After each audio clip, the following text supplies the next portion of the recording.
Irmãos, quero expressar minha alegria de estar aqui com vocês mais uma vez. É o quarto momento que nós estamos aqui juntos e, de fato, é uma alegria muito grande estar aqui com vocês, conhecer mais esse pedaço do povo de Deus. E eu quero, para você que não esteve aqui ainda nesses dias, mas está aqui conosco, hoje à noite, eu quero só expressar a minha gratidão e alegria pelo convite que nós recebemos por parte do Conselho da Igreja, Reverendo Adriano, e por meio dos irmãos do Departamento de Missões, a nossa irmã Cei, o seu marido.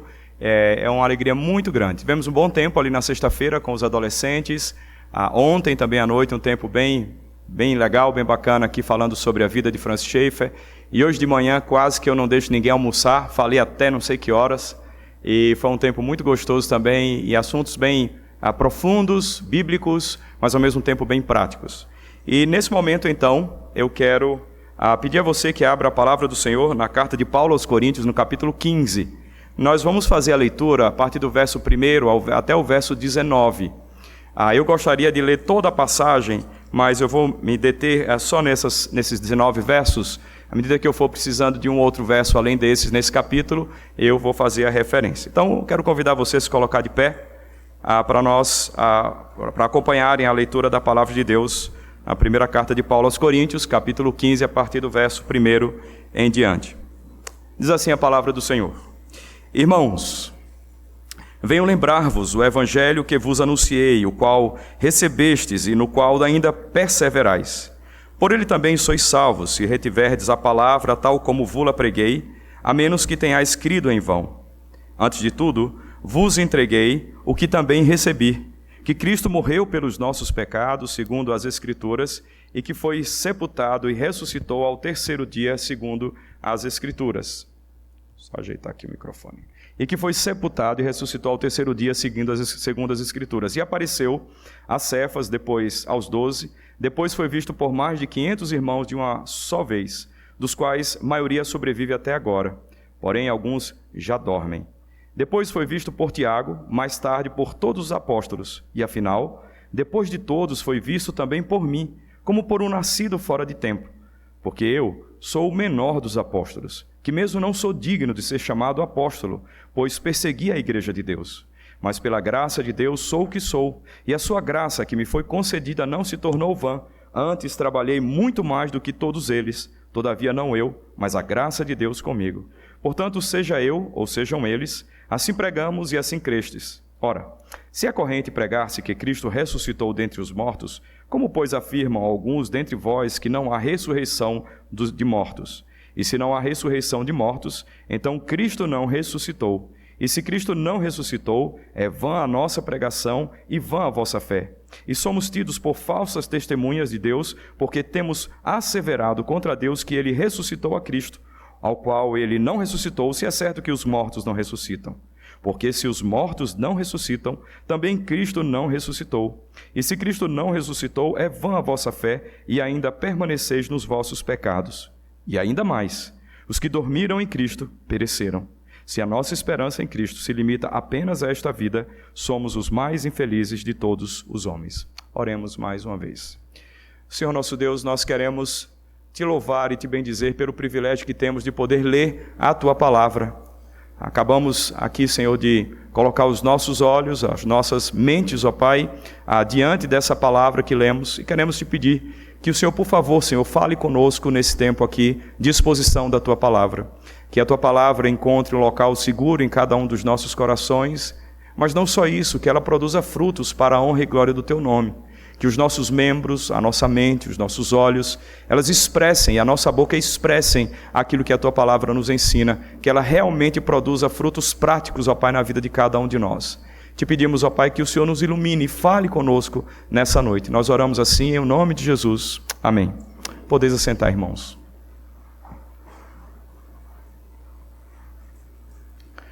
Uma das passagens da Escritura Sagrada que mais me encanta, ela se encontra na carta, ou no Evangelho de João, no capítulo 20, a partir do verso 1, você não precisa abrir, mas é uma passagem muito conhecida por nós, que fala exatamente sobre a ressurreição do Senhor Jesus, ou o início do processo, quando a Igreja de Cristo começa a discernir, a perceber o que estava acontecendo.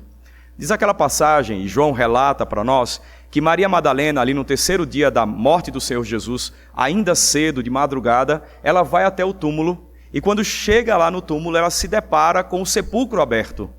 E ela então sai correndo e vai contar para Pedro e João, dizendo: olha, eu estive lá e vi o sepulcro aberto. Irmãos, essa passagem, e que eu estou aqui colocando como a introdução daquilo que nós iremos falar hoje, ela é muito curiosa e ela tem um ponto que eu diria assim, até perspicaz, porque o texto fala várias vezes o verbo ver, e o verbo ver na nossa língua é simplesmente ver, como nós usamos, ou enxergar, mas no texto original ali, o verbo ver tem alguns sentidos diferentes, são palavras distintas. Então eu vou aqui falar para vocês, eu sei que isso não tem tanto valor falar, mas para que a gente entenda a diferença. Então o que acontece ali é que a Maria Madalena, quando ela encontra ali, vai ao túmulo e ela blepo. A palavra que João usa ali é blepo, que significa basicamente que ela viu assim no sentido de constatar. Então ela constata que a pedra foi aberta e sai correndo para contar a Pedro e João e diz para eles: estive lá e a pedra não está mais no lugar, ela foi movida e eu não sei onde colocaram o corpo do Senhor Jesus. E diz então que aqueles dois discípulos vão correndo e João então, ele certamente tem um temperamento um pouquinho diferente nas coisas relacionadas ao Senhor Jesus, e ele queria chegar lá primeiro, e diz então que ele vai e, da mesma forma que Maria Madalena, ele também blepo.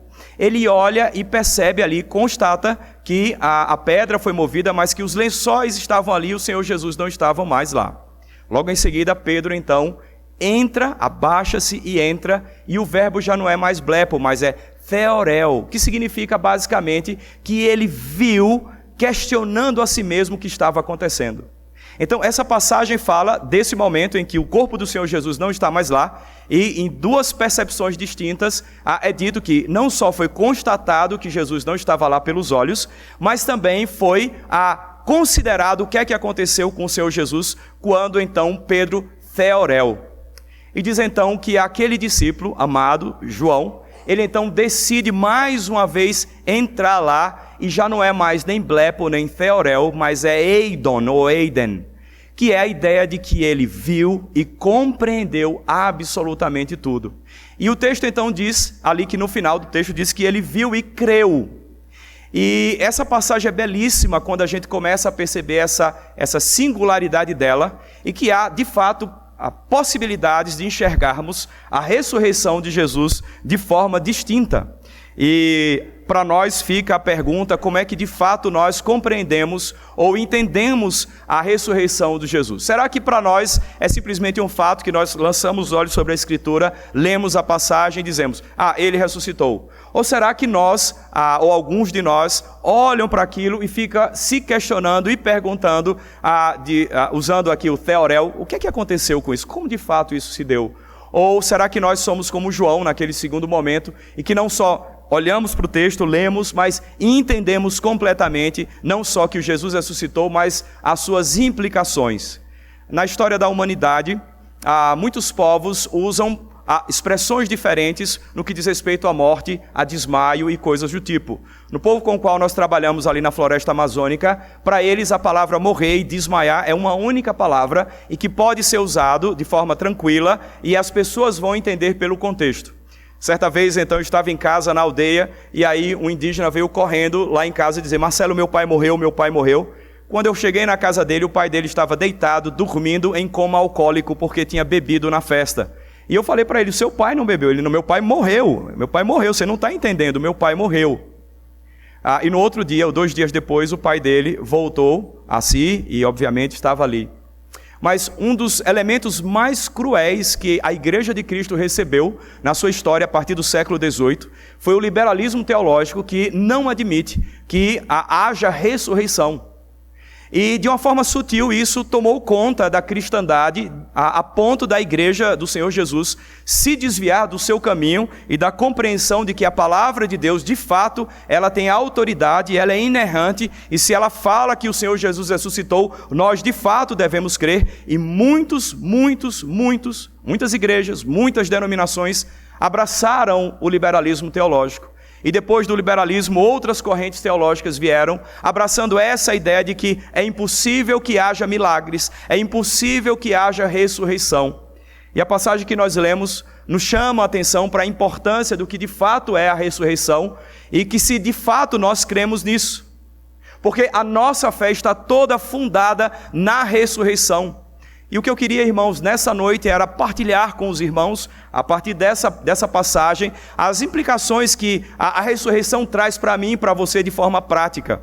Então, quando nós pensamos a respeito da ressurreição, não é um fato simplesmente que aconteceu na história, mas é um fato que tem implicações na minha e na sua vida, não só no que diz respeito a algo que vai acontecer no futuro, mas enquanto estamos aqui de fato. A primeira implicação que a gente consegue absorver nessa passagem, ou compreender dela, e é bem simples no verso 19, quando nós lemos: se a nossa esperança em Cristo se limita apenas a esta vida, somos os mais infelizes de todos os homens.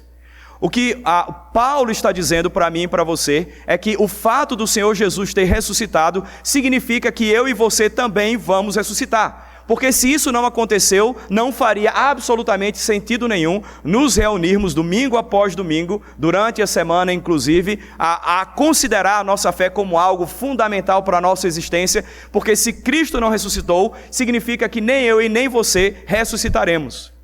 Irmãos, é importante que nós compreendamos que quando o Senhor Jesus foi ressuscitado, é como se o Senhor Deus, o Deus Pai, ele selasse e aceitasse completamente a obra do seu Filho. Portanto, quando a Trindade decide que o Senhor Jesus deve descer a esse mundo, deve se encarnar, deve tomar a forma de homem, deve viver aqui, sofrer a vida aqui nesse mundo, e então morrer e ressuscitar, ou melhor, e morrer, o ponto é que ele estava pagando o meu e o seu pecado.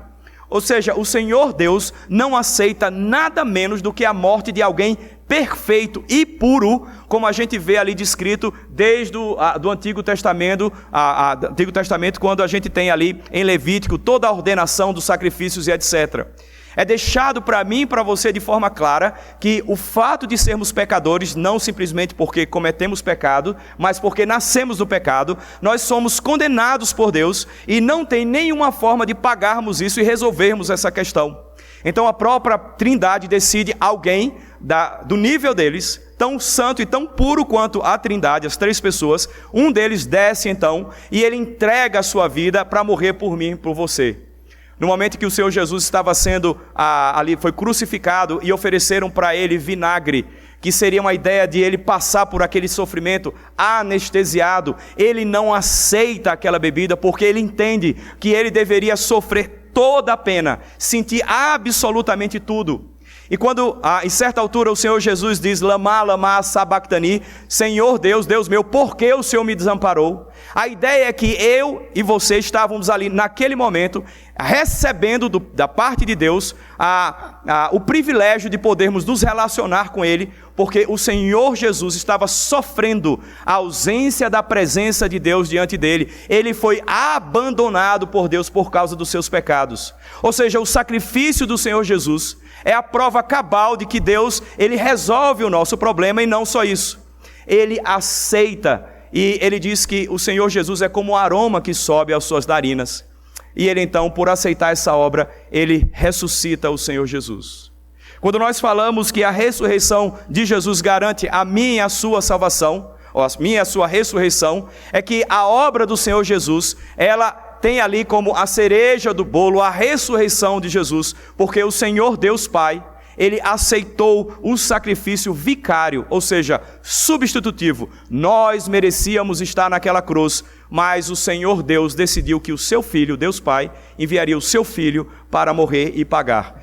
E a forma que Deus expressa isso, a aceitação desse sacrifício, é ressuscitando o Senhor Jesus.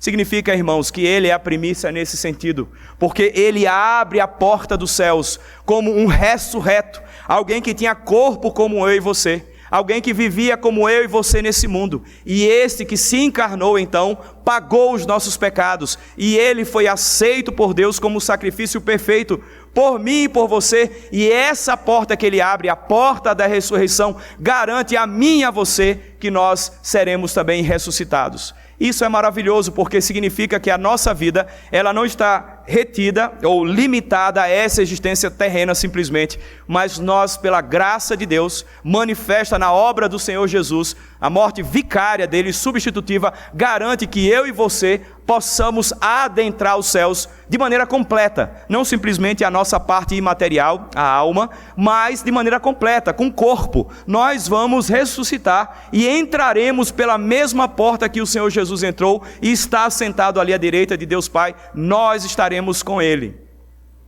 Quando Pedro, o nosso irmão Rúpida, ele confessou publicamente a sua fé, estávamos ali reunidos, naquele dia éramos mais ou menos 4 missionários, o missionário Edmilson Tucano, que é um homem indígena, mas crente há muitos anos e é missionário da Junta de Missões da Igreja Batista. Estava também ali uma chilena indígena Mapuche, que trabalhou conosco ali entre os Rúpida, e um missionário dos Estados Unidos que foi nos visitar naquele dia. E enquanto estávamos ali no processo de evangelização dos Rúpida, o Pedro então levanta sua mão no final daquele momento que nós tínhamos ali, e ele diz assim: Marcelo, eu quero falar uma coisa para vocês aqui. E ele disse assim: eu quero dizer que a partir de hoje, eu estou dizendo para vocês publicamente que eu estou seguindo ao Senhor Jesus. Quando eu acordo de manhã, eu já oro a Deus. Eu peço que Deus dirija o meu dia. Quando eu saio para a pescaria, eu também oro a Deus. Vocês sabem, eu não enxergo muito bem e eu tenho orado a Deus e Deus tem me abençoado já. De noite, de tarde, quando nós vamos comer, eu oro a Deus. E à noite, eu oro a Deus com as minhas filhas. Marcelo, eu quero dizer que eu quero seguir esse Jesus. E eu quero seguir nesse caminho que me leva até o céu, na porta que Ele abriu para nós e está lá. É por essa porta que eu quero ir. Irmãos, a gente às vezes não tem a dimensão exata do que significa a ressurreição do Senhor Jesus. Mas ela garante que eu e você possamos estar integralmente. Não simplesmente a nossa parte imaterial, mas nós ressuscitaremos quando o Senhor Jesus vier. E nós então, com o nosso corpo plenos, nós estaremos com Deus para sempre.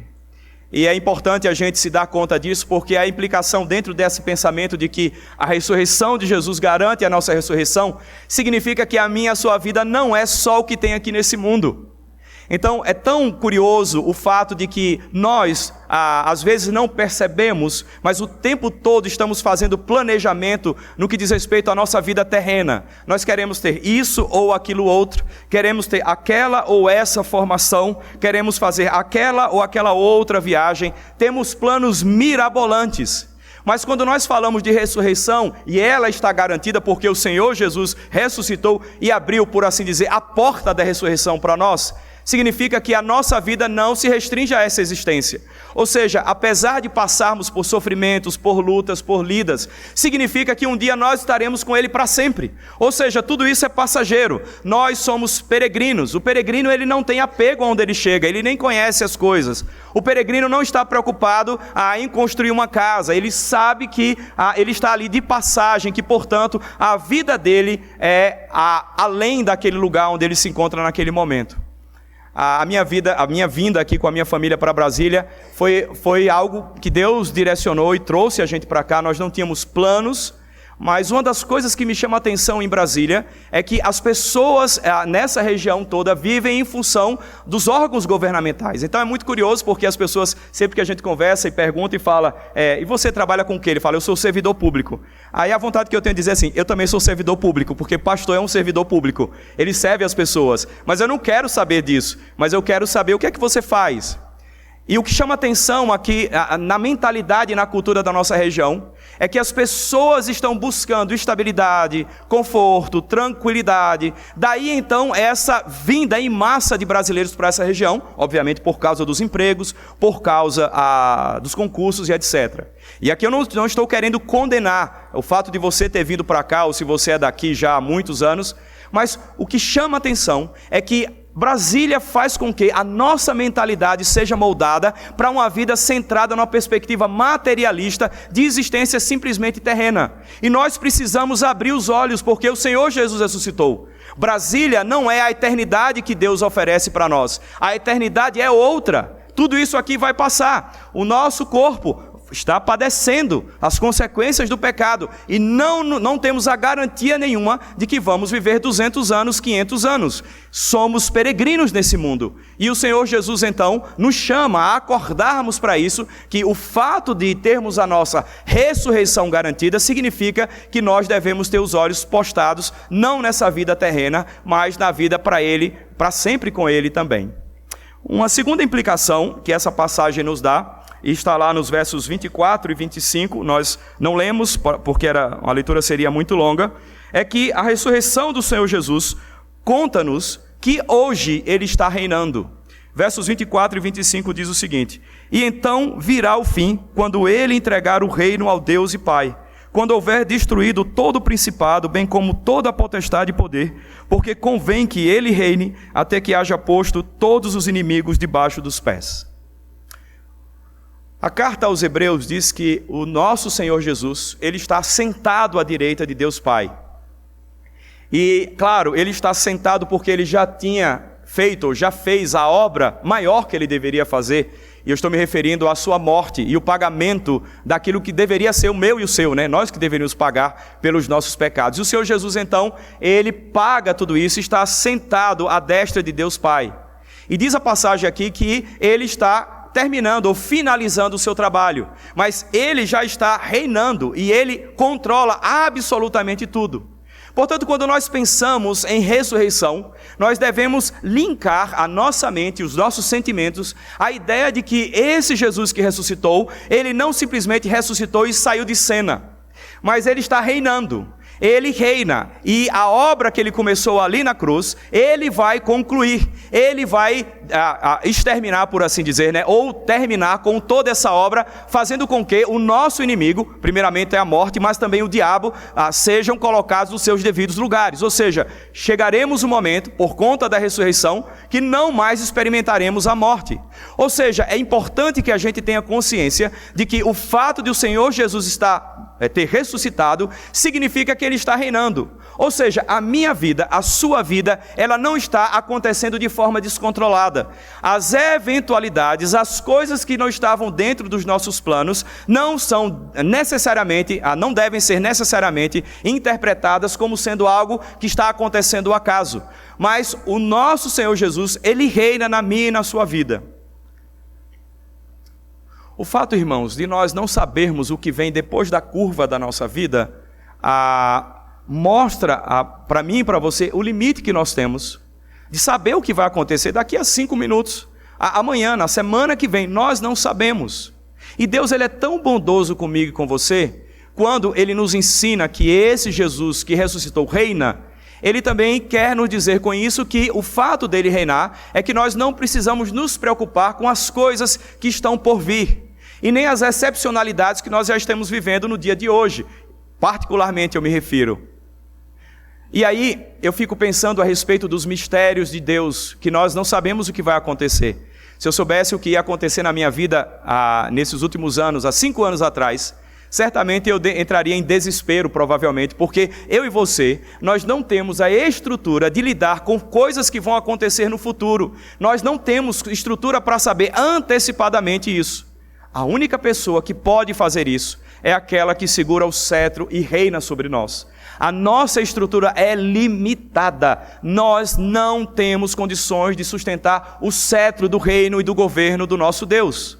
O ponto que quando nós falamos que o Senhor Jesus ressuscitou, significa que Ele está reinando, Ele controla tudo. Ainda que você tenha nas suas mãos a sensação de falta de controle, eu quero dizer para você e para mim também, que o nosso Senhor Jesus, Ele controla absolutamente tudo. Eu não sei o que aconteceu, nós oramos hoje aqui pela Janaína. Triste demais isso que aconteceu, triste demais, mas o fato é, Deus está no controle da vida deles. E nós não sabemos o que Deus está operando, o que Deus está fazendo particularmente no coração dela, no coração do seu marido, na sua família, com as pessoas que o cercam. E necessariamente nem estou me referindo que pessoas vão se converter por causa dessa situação. Mas eu sei de algo, que Deus governa e Deus ama a eles. E não só isso, não só Deus governa e ama, mas Deus tem chamado a sua igreja por meio de situações que nós passamos para que nós nos aproximemos mais dele. Mas ao mesmo tempo precisamos ter no nosso coração, na nossa mente, muito bem assentado a ideia de que o Senhor Jesus, Ele reina e Ele controla absolutamente tudo. Às vezes a gente tem a ideia de que a história da minha e da sua vida são histórias importantes. E a gente tem que acordar, porque na verdade não há história de Marcelo, não há história de Maria, não há história de Pedro, não há história dessas pessoas. O que há na verdade é a história de Deus. E nós estamos dentro dessa história maior. Ou seja, a minha e a sua vida está sendo orquestrada e conduzida dentro de uma história que não é a nossa história, mas é a história de Deus, e Ele governa essa história. E nós precisamos olhar para a ressurreição e entender que esse Jesus que ressuscitou, Ele controla absolutamente tudo. Nesse ano de eleição, uma das coisas que as pessoas têm temido, dos dois lados, é quem vai ser o nosso presidente. Será que vai ser o da direita? Será que vai ser o da esquerda? E o que acontecerá se o da esquerda ganhar? E o que acontecerá se o da direita ganhar? O fato, irmãos, é que nós, como povo de Deus, temos a garantia que ninguém sobe no poder sem que o Senhor Deus lhe passe ou lhe confira autoridade para que assuma essa posição. E a despeito daquilo que a gente acha que é ideal, o ponto é, Deus controla absolutamente tudo. O ressurreto reina, Ele controla absolutamente tudo. Não estamos sozinhos, não estamos à deriva no mar, mas a nossa vida tem sentido, tem começo, tem meio e tem um destino certo. Há esperança para mim e para você. E isso é garantido por conta da ressurreição do Senhor Jesus. A terceira implicação que essa passagem nos dá, irmãos, é que a ressurreição de Jesus nos chama também para uma vida de santidade. A ressurreição do Senhor Jesus nos chama a uma vida de santidade. Vejamos aí o verso 32, que diz assim. 1 Coríntios 15, 32, diz assim. Se como homem, lutei em Éfeso, desculpa irmãos, é isso mesmo, verso 32. Se como homem lutei em Éfeso com feras, que me aproveita isso? Se os mortos não ressuscitam, comamos e bebamos, que amanhã morreremos. O que o apóstolo Paulo está dizendo é o seguinte: se a ressurreição não aconteceu, irmão, significa o seguinte, que a nossa vida se restringe só a essa existência terrena. Então, se a nossa vida é só isso mesmo, vamos aproveitar ao máximo. Vamos comer, beber, fazer tudo o que a gente quiser, porque a vida se limita a só isso. É importante nos darmos conta que o que nós vemos, assistimos e lemos nas mídias, no Instagram, no Facebook, etc., é exatamente isso. As pessoas o tempo todo comunicando para mim e para você, dizendo, vivam o hoje, viva o agora, aproveite ao máximo, usufrua ao máximo. E você percebe que todo esse tipo de pensamento tem invadido várias áreas, vários setores. Se a gente falar, por exemplo, da gastronomia, tudo agora é gourmetizado, né? Tem pipoca gourmetizada. Eu nunca tinha ouvido falar, né, de pipoca gourmetizada, né? Pipoca gourmetizada, né? Aquelas comidas que antigamente eram ditas como comida de pobre, agora também podem ser gourmetizadas e ficam mais caras. Mas a ideia seria o seguinte, tirar o proveito máximo das coisas que tem nesse mundo. Tirar o máximo de proveito da nossa própria estrutura humana. Vamos aproveitar, vamos vivenciar experiências. Hoje ninguém mais compra viagem, passagem para ir para um local. Você compra experiência, porque você tem que experimentar tudo, você tem que aproveitar ao máximo. E o que Paulo está chamando a atenção é que nós não podemos cair nessa armadilha. O fato de o Senhor Jesus ter ressuscitado tem implicações que diz respeito a mim e a sua vida diante de Deus. Claro, se Ele não tivesse ressuscitado, não faria sentido absolutamente nada. Mas vejamos o que diz o verso 34. Tornai-vos a sobriedade como é justo, e não pequeis. É como se Paulo tivesse chamando a atenção para mim e para você, que, olha, despertem, o Senhor Jesus, Ele ressuscitou, Ele está vivo. É de fato importante que nós estejamos em relacionamento pleno e dinâmico com Deus diariamente. Devemos acordar, ou seja, não devemos estar embriagados por isso. Claro, que o mundo tem nos ensinado, que a vida é só isso, que a gente tem que aproveitar ao máximo, mas nós temos algo muito especial, que é morar com Deus para sempre. Outro dia eu vi uma amiga minha que não é crente postando a respeito de um bar que foi aberto na sua cidade, e o nome do bar era Éden. E eu fiquei pensando, olha, se eles soubessem de fato o que é Éden, eles não colocariam o nome desse bar de Éden, porque Éden é o paraíso das delícias, da presença de Deus, de você usufruir de estar com Deus. O Éden era um templo, um jardim-templo, onde você podia se comunicar com Deus, conversar como eu estou falando com você, ou seja, Deus estava ali no Éden, e você poderia conversar com Ele, bater papo com Ele, que coisa excepcional. Mas as pessoas têm apontado para nós e dito, o Éden é aqui. Aqui é o lugar de aproveitarmos absolutamente tudo. Os versículos 1º e 2º dessa passagem dizem assim: Irmãos, venho lembrar-vos o evangelho que vos anunciei, o qual recebestes e no qual ainda perseverais. Por ele também sois salvos, se retiverdes a palavra tal como vos-la preguei, a menos que tenhais crido em vão. Essa expressão, irmãos, aqui que nós vemos no início do verso 2, sois salvos, a melhor forma de nós traduzirmos seria, estamos sendo salvos. Certamente, o tradutor, as pessoas que traduziram, desde João Ferreira de Almeida, decidiram isso, para que não abrisse brecha para a ideia de que a salvação é algo que você tem e depois perde e depois volta, mas o que Paulo está querendo dizer com esse sois salvos é exatamente essa ideia de estamos sendo salvos. Quando nós falamos a respeito da santificação, é exatamente esse processo que nós ingressamos a partir do momento que nós experimentamos a salvação e a conversão a Cristo Jesus, até o dia que nós haveremos de encontrar com Ele. Ou seja, enquanto estivermos aqui, significa que a nossa salvação está garantida, mas esse processo ainda temporalmente não foi concluído. Nós estamos sendo salvos, não no sentido de que a obra de salvação está sendo efetivada até que cheguemos lá. Não, ela já foi concluída, já é certo, já é garantida. No entanto, eu e você somos chamados para vivermos uma vida de santidade. Ou seja, a ideia de estamos sendo salvos é a ideia que estamos dentro de um processo histórico que ainda não foi temporalmente concluído, mas que somos eu e você chamados, somos chamados à santidade. Ou seja, exercitar a salvação, viver nesse processo de salvação, significa que eu e você devemos ser chamados à sobriedade e que a nossa vida não pode ser vivida de qualquer forma. Nós precisamos viver em santidade ao Senhor. Eu confesso, irmãos, que eu gostaria muito de poder dizer aqui para vocês que eu sou uma pessoa santa, que eu não peco, que eu não faço mais nenhum pecado. A forma como o João me apresentou, eu ainda fiquei pensando se não ia aparecer uma auréola aqui na minha cabeça, né? Mas o fato, irmãos, é que a diferença entre eu e você é só uma questão de função. Eu estou aqui pregando a palavra, com esse colarinho clerical aqui, eu estou querendo dizer para você que eu sou escravo da palavra, eu não posso passar dela, eu não posso falar nada além dela, eu tenho que me reter e me deter a ela, mas o fato é que eu e você estamos na mesma posição. As mesmas lutas que você tem contra o pecado, eu também tenho.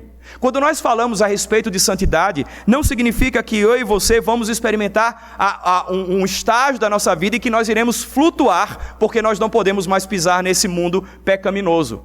Quando nós falamos de santidade, é um processo que nós ingressamos e que à medida que nós nos aproximamos mais de Deus, a sua luz brilha tão forte em nós que nós conseguimos perceber o quanto nós somos pecadores mais e mais. Então, santidade, diferente daquilo que nós pensamos, que é aquele sentimento de que nós somos perfeitos, pelo contrário, santidade é aquela convicção cada vez mais plena e mais profunda do quão nós somos pecadores e como nós precisamos de Deus. É como aquele apóstolo que quando vê aquela cena do Senhor Jesus e fala, afaste-se de mim porque eu sou pecador. A ressurreição de Cristo Jesus, ela nos aponta para vivermos uma vida em sobriedade, não embriagado por aquilo que as mídias falam, embriagado por aquilo que o dinheiro ou o status pode oferecer, embriagados pela posição que você ocupa, mas o fato é que Deus nos chama, a mim e a você, a sermos santos, ainda que isso implique muitas vezes em perdas diante desse mundo.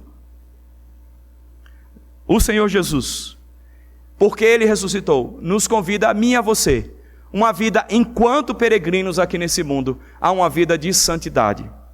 Uma quarta implicação, irmãos, dessa passagem que nós lemos aqui, é que a ressurreição de Jesus revela o grande poder de Deus. A ressurreição de Jesus revela o grande poder de Deus. Eu queria que você fizesse um exercício. Eu vou ler aqui o verso 20, mas eu já quero que você comece a fazer esse exercício. E pense a respeito dos 3 principais problemas que você está passando hoje. Você ou a sua família. Hoje, 3. Só 3. Vá pensando aí. O verso 20 diz o seguinte: mas, de fato, Cristo ressuscitou dentre os mortos, sendo ele as primícias dos que dormem. O que Paulo está dizendo é que, diante de toda aquela confusão que havia ali na igreja de Corinto, pessoas dizendo que ele não ressuscitou, ele faz todo esse jogo de palavras, vai explicando, se ele não ressuscitou é vã a nossa fé, a vossa pregação, etc. E ele diz aqui no verso 20, de fato, Cristo ressuscitou.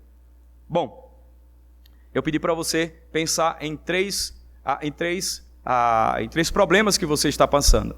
Mas agora eu quero que você categorize esses problemas e organize, colocando o problema maior em primeiro lugar, depois, na sequência, o segundo e o terceiro. Organize isso na sua mente para mim, por favor. Seja doença, seja desemprego, seja problemas familiares com seus parentes, algum pecado que você tem vivenciado, vivido de forma viciante, que você não consegue se desligar dele.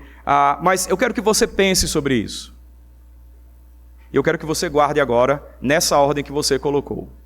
E vamos pensar a respeito da ressurreição. Irmãos, qual seria o maior problema que um ser humano pode enfrentar? E eu já vou dizer para você, o maior problema é a morte. Concordam comigo? Morreu, terminou. E aí eu não estou falando que acabou-se, né? Que terminou por aqui, né? Na cultura do povo rúpida, quando alguém morre, eles usam a expressão e ele diz, de maneira muito clara, fulano de tal terminou, não existe mais, acabou. Não é o nosso caso aqui. Mas o fato é que quando alguém morre, é um problema que há por séculos, desde Adão e Eva, né, por gerações, milênios, a humanidade tem enfrentado, e é um problema que é, por assim dizer, irreversível, humanamente falando. Obviamente, na perspectiva espiritual da ressurreição, nós sabemos que isso será revertido, e não só isso, que a nossa vida não se restringe só à nossa existência terrena, mas quando nós morrermos, como diz propriamente aquela parábola lá, o Senhor Jesus, do rico e Lázaro, nós vamos estar no seio de Abraão, aquele que é o nosso pai na fé, aquele que primeiro confiou em Deus, mesmo sendo idólatra, quando chamado, convocado por Deus, ele se rende e acredita e confia nesse Deus e abraça as promessas dele. E nós estaremos lá com ele de fato. Mas, irmãos, o que eu quero que a gente pense nesse momento é que se o Senhor Deus, ele teve o poder de ressuscitar o Senhor Jesus, o seu Filho, significa que não há absolutamente nada, não há nada que Deus não possa transformar, que Ele não possa reverter. E veja bem, irmãos, uma coisa, o nosso cristianismo tende a ser um cristianismo muito pacato. Lemos, Deus é soberano e Ele é soberano. Mas Deus é poderoso, irmãos. E Ele intervém. E Ele tem poder para transformar situações. Ele tem como reconduzir situações que para nós é impossível que se resolva. E Ele pode resolver. Mas também Ele pode nos dar condições para que a gente possa lidar com problemas que são indissolúveis para nós humanos. Mas o que eu quero chamar a atenção é para essa perspectiva que se Deus ele tem poder de ressuscitar, e teve de ressuscitar o seu filho, e outras pessoas que a gente vê que o Senhor Jesus ressuscitou, ali o próprio Lázaro, etc. O ponto é que ele tem de fato condições de resolver qualquer coisa. Irmãos, veja, eu não estou pregando o evangelho da prosperidade, nem dizendo que Deus vai resolver os nossos problemas como se Ele fosse um balcão de atendimento e você dissesse, olha, eu tenho esse problema aqui, o senhor vai ter que resolver. Ele vai, assina embaixo, passe lá no protocolo e está tudo resolvido e você vai ver depois que vai ser tudo transformado na sua vida. Mas o fato é que a gente deve ter uma visão a respeito da realidade dentro da perspectiva bíblica e da perspectiva da ressurreição do Senhor Jesus. O fato de eu e você sermos salvos, a obra de regeneração é um milagre, não é algo ordinário. Deus então salva a mim e a você e aplica pelo Espírito Santo a obra de Cristo em mim e em você. Ou seja, estávamos caminhando para a morte, destinado ao inferno, e Ele então de maneira sobrenatural intervém e nos transforma. Isso é um milagre. Mas esse Deus também ressuscitou o Senhor Jesus. E aquilo que é o mais terrível inimigo meu e seu, é a morte, Ele também tem poder sobre ela. Há uns 5 anos atrás, eu perdi o meu avô. e eu não sabia o quanto eu amava. Irmãos, eu chorei tanto, mas tanto, eu tive tanta dor porque eu perdi o meu avô. E eu lembro que naqueles dias eu orava a Deus e falava: Deus, eu tenho raiva da morte. É o pior inimigo que a gente pode enfrentar. É dificílimo. No ano passado perdi a minha avó também. É um inimigo que a gente não tem como resolver. Mas a ressurreição garante que nós podemos passar por tudo isso, que é a expressão, obviamente, das consequências do pecado na terra, na nossa vida. Nós vamos passar por isso. E um dia não teremos mais a morte como nosso inimigo, porque o Senhor Jesus colocou ela debaixo dos seus pés. Mas o ponto é que a ressurreição do Senhor Jesus garante que nós estamos diante de um Deus que Ele é poderoso sim, irmãos. Eu não estou vendendo coisas fáceis, eu não estou dizendo que Deus é nosso escravo, mas eu quero dizer que nós precisamos, diante de Deus, reavivar a nossa fé, acreditar que Ele realmente tem poder, que se tem poder para ressuscitar o seu filho, Ele tem poder para resolver qualquer um dos problemas. No ano de 2018, eu tinha acabado de chegar da aldeia, no mês de junho, e feliz da vida porque mais um rúpida havia se convertido, e eu cheguei em casa feliz para dizer para Cláudia: Cláudia, o nosso amigo, ele é amigo nosso, Sabino, depois de 8 anos ouvindo o evangelho, ele se converteu. E eu fiquei muito feliz ali, comemoramos, eu e ela, com muita alegria, agradecemos a Deus.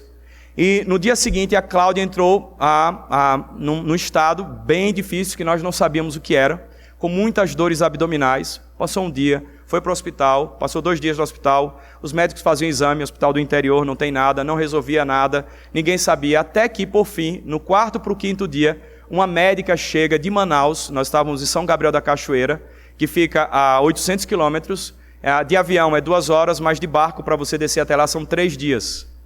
E nós tivemos que fretar um avião para poder resgatar a Cláudia, tirar a Cláudia de lá e ir direto para o hospital em Manaus.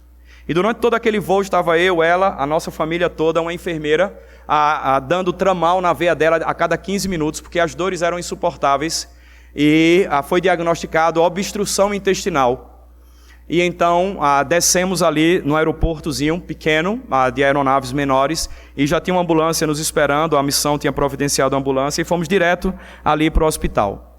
E quando nós chegamos no hospital, a Cláudia foi passada à frente de todas as cirurgias que estavam programadas e foi levado direto para o centro cirúrgico. Depois de umas 2 horas e meia, 3 horas, o médico, então, responsável por aquela cirurgia, pela equipe médica, me procurou e falou: quem é o marido da Cláudia? Você? Eu falei: sou eu, Marcelo. E ele disse assim: olha, a sua esposa, ela teve que ser retirado 30 centímetros do seu intestino, porque estava já morto, né? Já tinha necrosado o intestino, parte do intestino dela, e ela entrou no centro cirúrgico em sepse. Ela já estava com infecção generalizada, e nós então demos para ela um espectro enorme de antibióticos fortíssimos, de vários tipos, para que a gente pudesse ver o que é que vai acontecer com ela. A barriga dela está aberta, não pode fechar, porque nós temos daqui a 2 dias dar uma olhada para ver como é que está todo o intestino. Tivemos que fazer uma lavagem de absolutamente tudo. E eu quero dizer para você o seguinte: é bom que a sua esposa seja uma pessoa nova, ela não é uma idosa, é uma pessoa nova ainda, tem 40 e poucos anos. Ela aparenta ter uma saúde razoável, mas eu não tenho como garantir nada para você de que ela vai sobreviver. E eu quero dizer para você, o médico falou, que ele estava comigo o tempo todo. E eu já olhei para ele e falei: o que é que está acontecendo? E ele falou assim, quem estava do meu lado era o reverendo Ronaldo Lidório naquele momento, e Ronaldo então falou imediatamente: o Marcelo, ele é missionário. E ele falou: eu também sou crente, eu sou irmão de vocês, eu congrego na igreja presbiteriana aqui em Manaus. E aí, naquele momento ali, apesar daquela confraternização entre nós ali, sabendo e crendo que Deus tinha poder, eu falei para o Ronaldo, Ronaldo, eu preciso sair, eu vou para o estacionamento. E eu orei a Deus no estacionamento, eu falei assim: Deus, o Senhor sabe que a situação é muito difícil para a Cláudia e para nós também. Nós acabamos, tem 3 anos que nós adotamos 3 crianças. E seria muito difícil para mim ter que lidar com tudo isso. E eu falei assim para Deus: Deus, eu sei que o Senhor tem poder, e o Senhor pode fazer qualquer coisa. E o Senhor pode salvar a Cláudia se o Senhor quiser. E eu confio no Senhor. Mas eu entendo também que o Senhor é soberano e eu me coloco em total dependência do Senhor, dos seus planos, e eu quero confiar no Senhor nesse momento. Então fiquei lá uma meia hora, 40 minutos conversando com Deus, voltei, e eu não sou de fazer longas orações, tá, irmãos? Mas a situação estava tão crítica e que só o que eu podia fazer era orar. No outro dia, às 2h, quando eu vou lá na UTI visitar minha esposa, ela está lá, de barriga aberta, com um sorriso desse tamanho no rosto, e disse para mim o seguinte: estou tão feliz, porque não estou sentindo mais nenhuma dor que eu estava sentindo ontem. E aquilo que nós esperávamos que iria acontecer em 3, 4 ou 6 meses, a recuperação dela inicial foi de somente 2 meses. Irmãos, eu conto esse testemunho para os irmãos, não no sentido de valorizar a minha fé, nem de valorizar quem eu sou, etc., mas simplesmente para que a gente coloque os olhos em Deus e que a gente possa olhar para Ele, talvez até de maneira diferente. E baseado na ressurreição, que há algo excepcional que Deus fez, é que esse Deus, ele tem de fato poder para resolver as coisas. Ou seja, precisamos diante de Deus despertar a nossa fé que esse Deus que tem poder para nos salvar, para ressuscitar, ele tem de fato poder para resolver qualquer problema, ou nos ajudar inclusive para lidar com os maiores problemas que nós possamos enfrentar como seres humanos. E por último lugar, irmãos, e nós estamos terminando, nós aprendemos nessa passagem que a ressurreição de Jesus, ela deve nos impulsionar, ou impulsiona-nos, a pregarmos o Evangelho. Vejamos o versículo 14 que diz assim: e se Cristo não ressuscitou, é vã a nossa pregação e vã a vossa fé. O que Paulo está dizendo, irmãos, é o seguinte: nós temos a maior razão do mundo para anunciarmos o Evangelho. A pregação e a nossa fé, ela está fundamentada no fato que o Senhor Jesus foi ressuscitado. Ou seja, nós não estamos contando para as pessoas, quando nós pregamos o Evangelho para elas, histórias da carochinha. Nós estamos falando de um fato que aconteceu na história. O próprio Paulo diz que 500 pessoas, se eu salvo engano, o Senhor Jesus apareceu, depois de aparecer aos 12, versículo 6, né? Foi visto por mais de 500 irmãos. Ou seja, irmãos, ele não está falando de algo da cabeça dele, ou simplesmente um sentimento que ele tem assim, de fato ele ressuscitou, eu sinto isso dentro de mim. Não, ele não está falando disso não, ele está falando de um fato histórico. Ele está falando que Jesus ressuscitou, e aquilo que Maria Madalena vivenciou junto com Pedro e João, de fato aconteceu. Eles viram, não foi blepo, não foi theorel, o que aconteceu de fato ali foi eiden, ou eidon, eles viram, aconteceu de fato, o Senhor Jesus ressuscitou, e nós então somos motivados por essa ressurreição, a entendermos que quando nós abrimos a boca para as pessoas, não é em vão. Quando nós falamos que Deus existe, como nós temos falado nessa conferência, simplesmente isso, a vida de vitrine, uma vida em que as pessoas ao olharem para mim e para você, percebam, não só que nós somos crentes, mas acima de tudo percebam que o Senhor Deus existe, e não só isso, que Ele está vivo, que Ele intervém, que Ele auxilia a cada um de nós, que Ele tem poder para fazer muitas coisas, e a grande prova que eu e você experimentamos é que Ele transformou a nossa natureza, que era unicamente carnal, pecaminosa, e colocou em mim e você uma nova natureza. Irmãos, isso é milagre.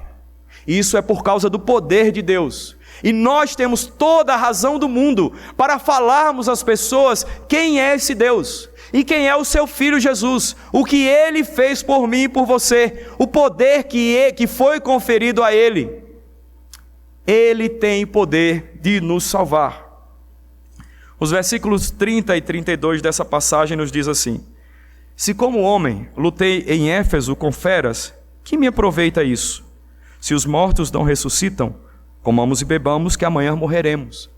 O próprio Paulo está dizendo o seguinte: gente, vocês estão achando que eu estou brincando de ser apóstolo? Você acha que eu fiz todas essas viagens, sofri tudo isso que eu sofri, apanhei, naufrágio, enfrentei uma multidão ali em Éfeso, tem sido tão difícil, tão complicado, vocês acham que eu sou louco? Que eu estou fazendo isso à toa? Eu faço isso e eu tenho feito isso, por quê? Porque de fato o Senhor Jesus ressuscitou.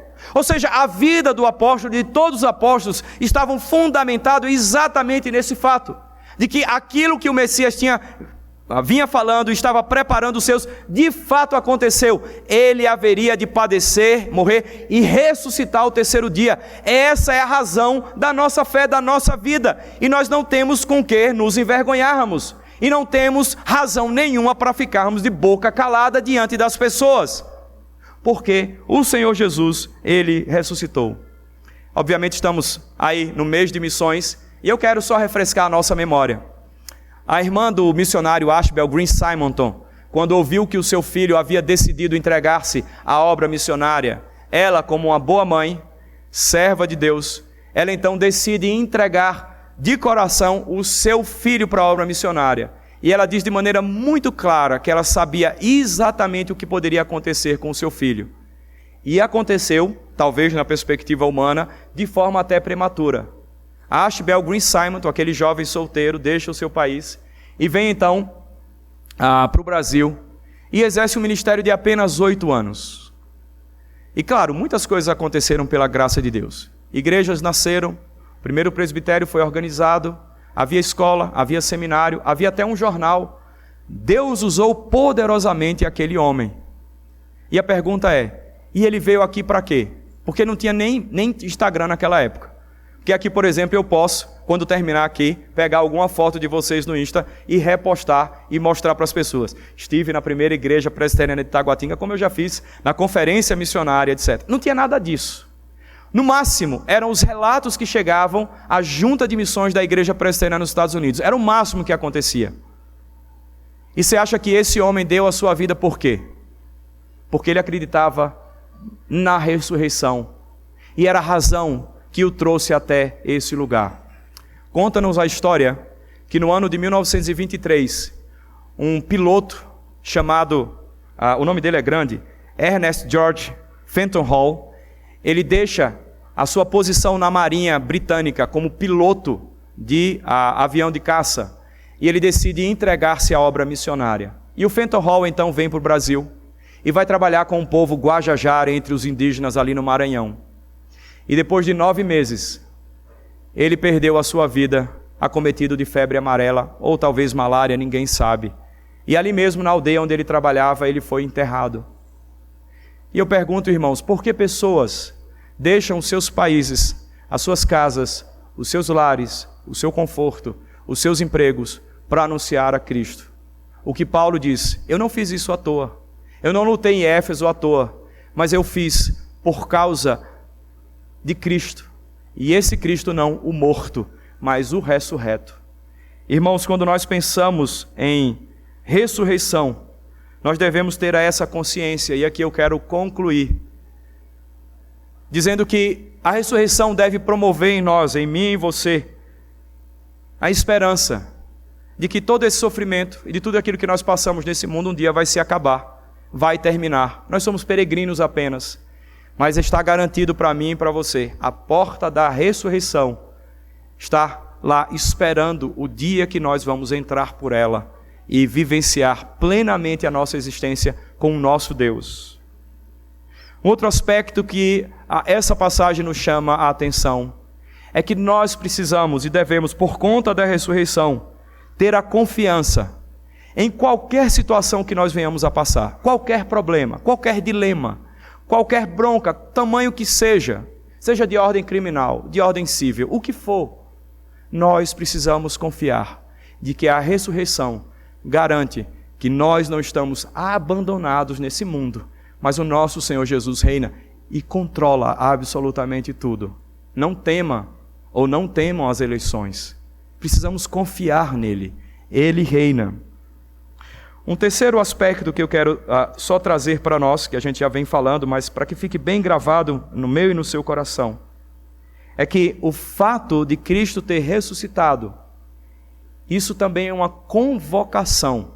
Irmãos, uma convocação para que nós deixemos de viver como se estivéssemos embriagados por esse mundo e buscarmos santidade. Precisamos, irmãos, buscar de fato a santidade. Vida devocional, oração, busca a Deus. Cada momento, em cada situação, ore a Deus. Quando você conversar com alguém, com seu amigo, com seu parente, com seu cônjuge, com seus filhos, ore a Deus, busque a orientação dele, coloque Deus e peça ajuda a Ele, para que Ele seja de fato o centro da sua vida em cada momento e nos ajude, a mim e a você, a percebermos o quão nós somos pecadores. Mas um quarto ponto que eu queria aqui destacar, já concluindo obviamente, é que o fato de Deus ter ressuscitado o Senhor Jesus é também uma convocação a mim e a você a exercitarmos a nossa fé. Então, irmãos, a gente precisa usufruir da teologia que nós temos da fé reformada de forma adequada. Que ela diz que de fato Jesus ressuscitou e também diz que Deus é soberano. O ponto é que Ele é o soberano, eu não sou o soberano, você não é o soberano. Portanto, você não sabe exatamente o que Ele vai fazer. Em outras palavras, é quando a gente ora e fala bem assim: Deus abençoa fulano de tal que está doente, que o medicamento que o Senhor que ele vai tomar possa agir corretamente e ele possa ser curado. Irmãos, Deus ele pode fazer o que Ele quer, nós sabemos. Mas nós só acreditamos agora em ação divina mediada por medicamentos, por políticos amigos, por pessoas que ocupam cargos aqui e ali. Não. Deus convoca a mim e a você a confiarmos. A despeito de termos ou não termos amigos, a despeito de termos ou não termos um medicamento adequado à nossa disposição, Ele convoca a mim e a você a acreditarmos que Ele é poderoso sim. Eu não estou falando que Deus é um balcão de atendimento. Eu estou dizendo que Ele é poderoso. E nós precisamos equalizar a sua soberania e o seu poder e a nossa fé. Em quinto e último lugar, a ressurreição deve, de fato, irmãos, como eu terminei no último ponto, a nos empurrar, a nos motivar a falarmos da obra de Cristo, que veio a esse mundo para salvar pecadores como eu e você. Eu quero dizer que o tema da nossa conferência é o Deus que se revela.